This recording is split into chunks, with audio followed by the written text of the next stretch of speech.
대변인입니다. 손학규 전 대표 측의 유성엽 경선대책본부장님을 대신해서 제가 지금까지의 당내 최근 상황에 대한 손학규 전 대표의 입장을 말씀드리려고 합니다. 크게 두 가지인데요. 하나는 당을 사당화하는 경선 불공정 행위에 대해서 말씀드리려고 하고요. 두 번째는 경선 룰과 관련해서 입장을 말씀드리겠습니다.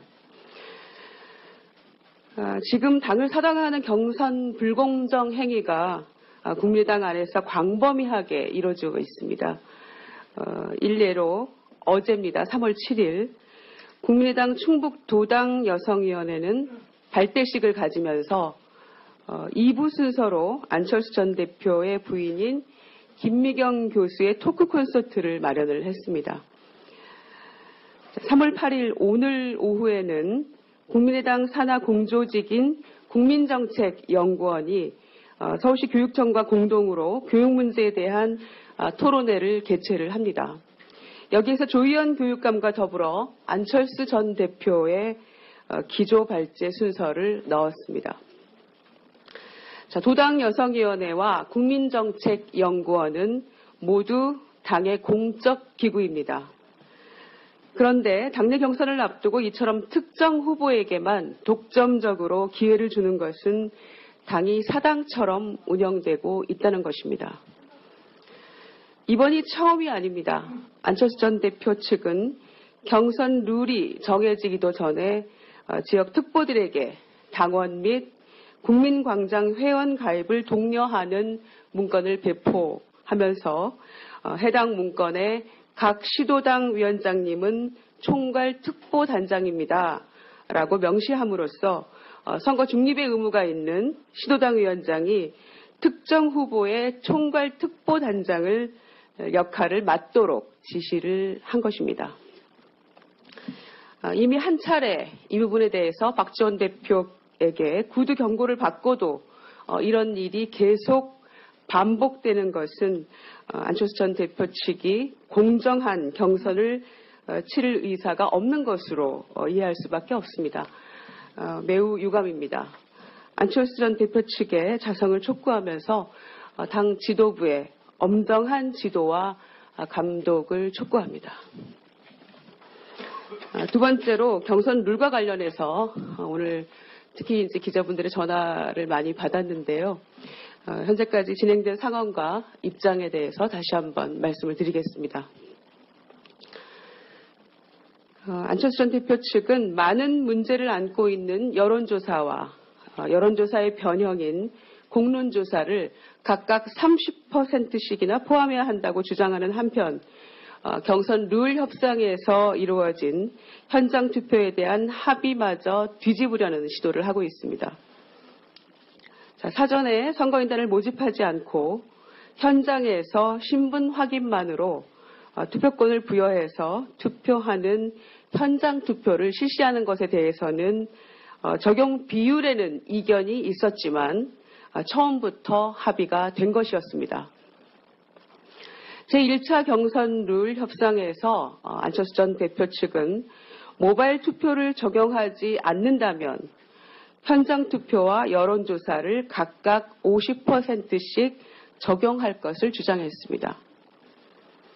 그 협상 과정에서 모바일 투표에 대한 문제가 확인되자 현장 투표 40%, 공론조사 30%, 여론조사 30%로 경선을 하자는 수정 제안을 했습니다. 두 방안 모두 현장 투표를 포함하는 것에서는 다를 바가 없습니다. 그러나 대리인들을 통한 협상이 종료된 지금에 와서 선관위 위탁을 근거로 현장 투표에 대한 문제를 제기하기 시작했습니다. 당초 협상 과정에서 대리인들은 가급적 선관위 경선 위탁을 위해서 노력하되 당이 마련한 경선 방식이 선관위가 요구하는 조건에 맞지 않아서 현실적으로 위탁이 어려울 때는 선관위 위탁에 매달리지 않는다라고 합의했습니다. 협상 과정에서 선관위가 제시한 날짜 기준을 확인한 결과 사실상 선관위 위탁이 불가능하다는데 암묵적으로 의견이 모아졌습니다. 경선 위탁과 관련된 선관위의 날짜 기준은 위탁 신청일로부터 한 달 후부터 가능하고 후보 등록 20일 전까지는 끝내야 한다라는 것이었습니다. 국민의당이 2월 23일 날 경선 위탁 신청을 했고요. 대선 일자가 헌재 탄핵이 인용된다는 전제하에 5월 9일 또는 10일로 예상이 되기 때문에 이 기준을 적용할 경우 위탁 가능한 날짜는 3월 25일이나 26일 이틀에 불과합니다. 자, 의미 있는 경선을 실시하기에는 도저히 불가능한 날짜 기준이라는 것이 확인이 된 것입니다. 그런데 이제 와서 다시 선관위 위탁을 내세워서 현장 투표에 흠집을 내려는 시도를 계속하는 것은 결국 현장 투표 없이 여론조사로만 경선을 실시하겠다는 속내가 아닌지 의심할 수밖에 없습니다. 손학규 전 대표 측의 입장을 다시 한번 밝히겠습니다. 100% 현장 투표입니다. 보완이 필요하다면 20%의 수기 배심원제를 도입하는 것입니다. 수기 배심원제는 사전에 모집한 배심원들이 한자리에 모여 심도 있는 후보자 간 토론을 참관하고 그 장소에서 투표를 완료하는 것입니다.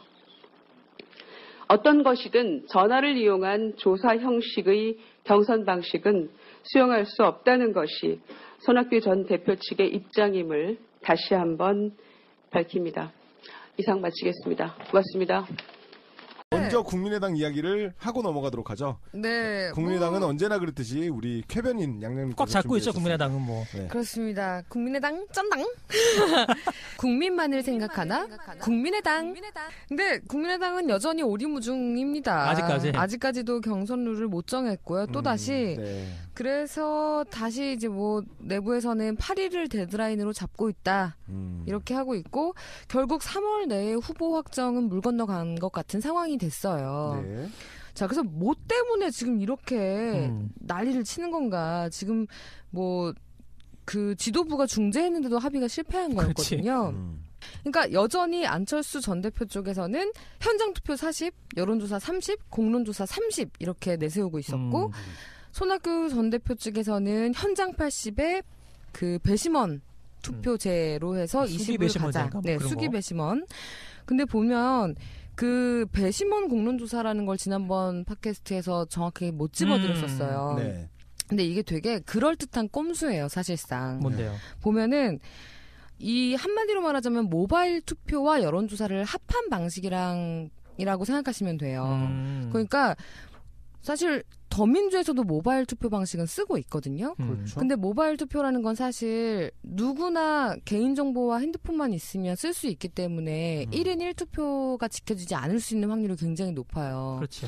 그리고 이 여론조사라는 것의 특성상 뭐 사실 여론조사와 현실이 맞지 않는다는 거는 또 지난 4.13 총선 때도 밝혀진 바가 있었고 그렇죠. 국민들이 누가 요새 여론조사 믿습니까? 참고문 용이지 참고용. 네, 국민 2명 중에 1명은 여론조사를 신뢰하지 않는다는 통계도 있고요. 네. 근데 이 공론조사는 한마디로 그 둘을 합한 방식이라는 점에서 안철수가 이걸 지금 계속 주장하고 있단 말이에요. 그러니까 약간 아무래도 모바일에서는 자기가 강하다라고 생각하는 게 아닐까요? 그러니까 이 방식을 없죠, 뭐. 놓치지 않는 인지도 거겠죠. 1위니까. 네. 그 당에서는. 근데 그 왜 굳이 모바일로 투표를 하는 것에 그렇게 집착하는지에 대한 아무런 설명도 없기 때문에 이게 지금 계속 좁혀지지 않고 있는 그게 거죠. 무슨 설명이 필요해요. 자기는 모바일이 유리하다고 생각하는 거고 손학규는 모바일이 불리하다고 생각하는 거고 네. 어찌 보면은 뭐 그게 내가 왜 이걸 하려고 한다라는 설명을 할 필요는 없어요, 사실. 모든 경선 룰싸움은 지한테 유리한 거를 밀어붙이기 위한 거니까. 네. 그래서 이제 중재하려고 거기 경선팀 중에 이용호 의원이 그럼 네. 여론조사 25, 현장 투표 75를 하자. 네. 둘 다 싫다고 했죠. 네, 맞습니다. 자, 어쨌든 국민의당 여전히 국물당. 천정배는 떨어져 나갔나 근데? 몰라요? 배 타러 갔나? 천정에 배 타러 갔다고 아. 합니다.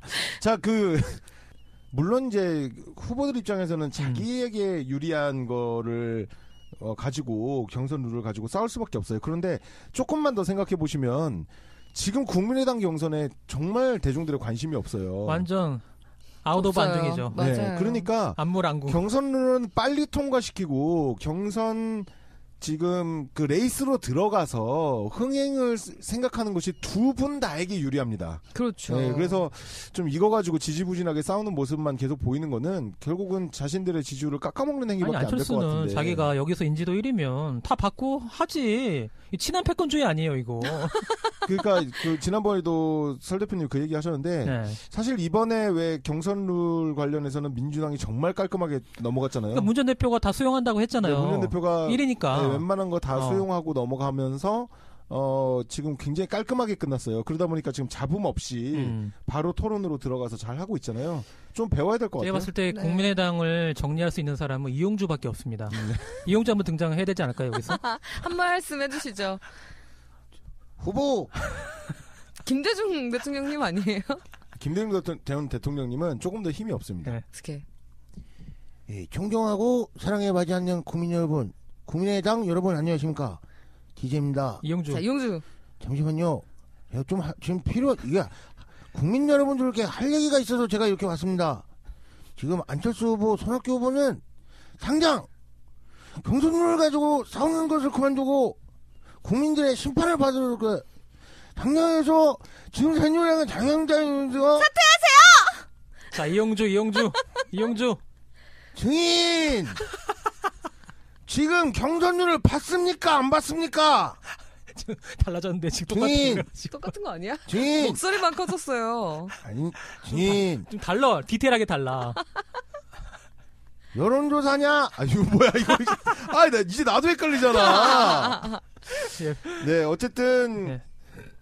국민의당 시간이 항상 저희 방송에서도 맥이 빠지네요. 네. 뭔가 관심이 없어. 우리 맞습니다. 스스로가 관심이 없고 뭔가 들어도 뭐 재밌는 얘기도 별로 없고. 하필 제가 또 국민의당을 맡았네요. 네, 그러다 보니까 그런 것 같아요. 친한 패권주의 개나 네. 줘버리십시오. 네. 자,